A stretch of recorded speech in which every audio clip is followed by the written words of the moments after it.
Good morning student. हम देख रहे हैं हिंदी का पाठ क्रमांक 2 लघु कथाएँ। ये दोनों भी लघु कथाएँ हमने पढ़ ली है। पहली लघु कथा में हमने देखा है कि हरीश जोशी जी ने कैसे बुरे काम का बुरा फल, जो बुरा काम करता है उसे बुरा ही फल मिलता है, ये उन्होंने हमें दिखाया है। और बुरा काम नहीं करना चाहिए, बुरे काम का बुरा नतीजा होता है। उन्होंने उस भ्रष्ट अधिकारी का पर्दाफाश किया है उस नए ठेकेदार द्वारा, और उसको दंड मिला है। और ये जो इनामदार अधिकारी ठेकेदार था उसका सम्मान किया है। हमेशा बुरे लोगों को उसका दंड, उसका प्रायश्चित उन्हें दिया जाता है और अच्छे लोगों को सम्मान किया जाता है। ऐसे उन्होंने इधर इस कहानी द्वारा हमें बताया है। और जो दूसरी कहानी है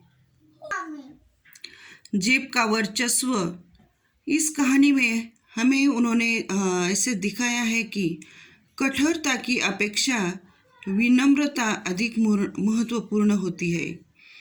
घमंडी का सिर हमेशा नीचा होता है, अतः हमें घमंडी नहीं रहना चाहिए। इस कहानी में उन्होंने दांत और जीवा, उनका अच्छा वार्तालाप हमें दिखाया है। उस माध्यम से उन्होंने घमंडी का सिर हमेशा नीचा रहता है, उन्होंने दिखाने की कोशिश की है।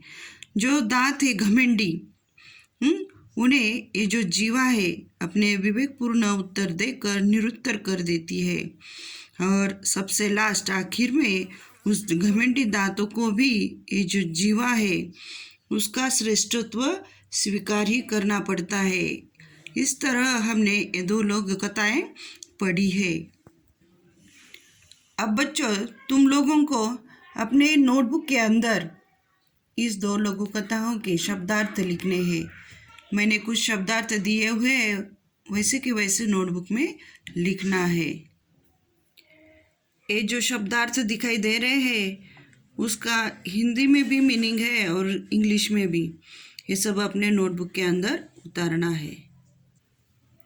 बच्चों, यहाँ पर मैंने कुछ मुहावरे और उनके अर्थ दिखाए गए हैं। ये सभी के सभी 6 के 6 अपने नोटबुक में लिखना है शब्दार्थ के नीचे। उसके बाद हम देखेंगे सूचना के अनुसार कृतियाँ करो। 1 नंबर है संजाल पूर्ण करो। ये जो आकृति दी हुई है, संजाल दिया हुआ है, उसको पूर्ण करना है। क्वेश्चन है दांतों की विशेषताएं। दांतों की कौन सी विशेषताएं, उसका आंसर मैंने दिया हुआ है। ये देखो बच्चों, दांतों की विशेषता इधर दिखाई गई है। दांत कैसे थे? पंक्तिबद्ध थे, दुस्साहसी थे, घनिष्ठ मित्र थे और एकजुट रहते थे। ये सभी दांतों की विशेषताएं अपने इस तरह नोटबुक के अंदर लिखना है। नंबर 2, उत्तर लिखो। उसमें पहला है जीभ द्वारा दी गई चेतावनी, वो भी इस तरह लिखना है। उसका आंसर है, वो जीभ क्या चेतावनी देती है? डॉक्टर को बुलाओ, दंत चिकित्सक एक एक कर बाहर कर देगा, मुझे तो छुएगा भी नहीं और तुम सब बाहर दिखाई दोगे। इस तरह लिखना है। नंबर 2 है पंक्तिबद्ध और एकजुट रहने के कारण दांतों में आया गलत परिवर्तन। उसका आंसर भी इस तरह लिखना है। उसका आंसर है पंक्तिबद्ध और एकजुट रहने के कारण दांत बहुत दुस्साहसी हो गए थे, इसलिए उसके अंदर गलत परिवर्तन आया था। उसके बाद नंबर 3, विधानों के सामने चौखट में सही अथवा गलत चिन्ह लगाओ। नंबर 1 है जीवा ने अविवेकपूर्ण उत्तर दिया। ये बात गलत है, तो जीवा ने विवेकपूर्ण उत्तर दिया है। दांत घमंडी थे, सही है, उधर सही लगाओ, दांत घमंडी ही थे। नंबर 3, सभी अपराधियों को नियमानुसार सजा नहीं हुई, ये गलत बात है। और नंबर 4, ठेकेदार पुराना था। ये भी बात गलत है, ठेकेदार नया था। नंबर 4, उचित जोड़ियाँ मिलाओ। नंबर 1, बहुमंजिला। अभी बहुमंजिला के सामने क्या लिखना है? बहुमंजिला इमारत। अधिकारी कैसा था? भ्रष्ट। ठेकेदार ईमानदार था। नया ठेकेदार ईमानदार था। और नंबर 4, सार्वजनिक समारोह में उनको सम्मान मिला है। इस तरह उत्तर बीच में लिखना है। अभी भाषा बिंदु में निम्नलिखित शब्दों के आधार पर मुहावरे लिखकर उनका अपने वाक्य में प्रयोग करना है। इधर 4 मुहावरे दिए हुए, शब्द दिए हुए हैं। उनका मुहावरा बनाकर उसका अर्थ भी लिखना है और उसका वाक्य भी अपने शब्दों में लिखना है।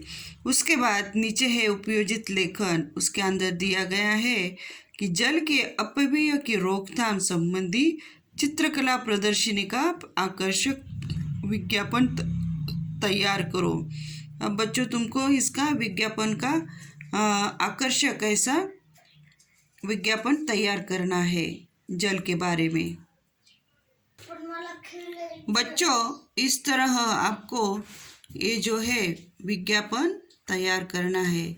उसके अंदर ऊपर एक वाक्य लिखा हुआ है, कैसे रुके जल का अपव्यय।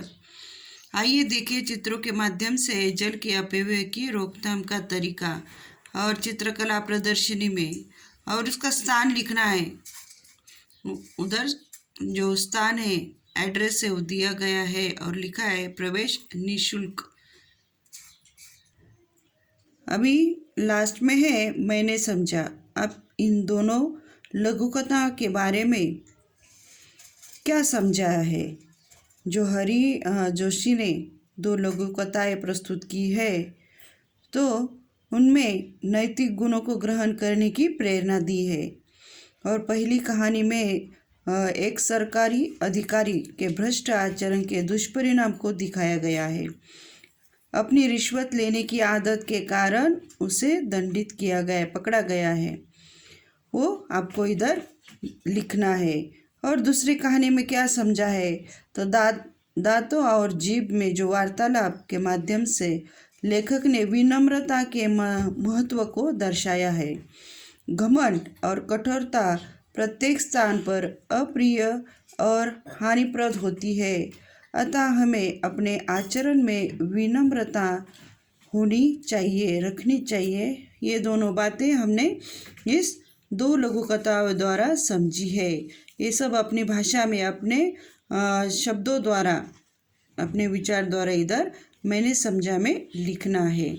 इस तरह हमारा ये स्वाध्याय भी इधर कंप्लीट हुआ है। ये सब अपने नोटबुक के अंदर बिल्कुल जैसे कि वैसा लिखना है। बाय।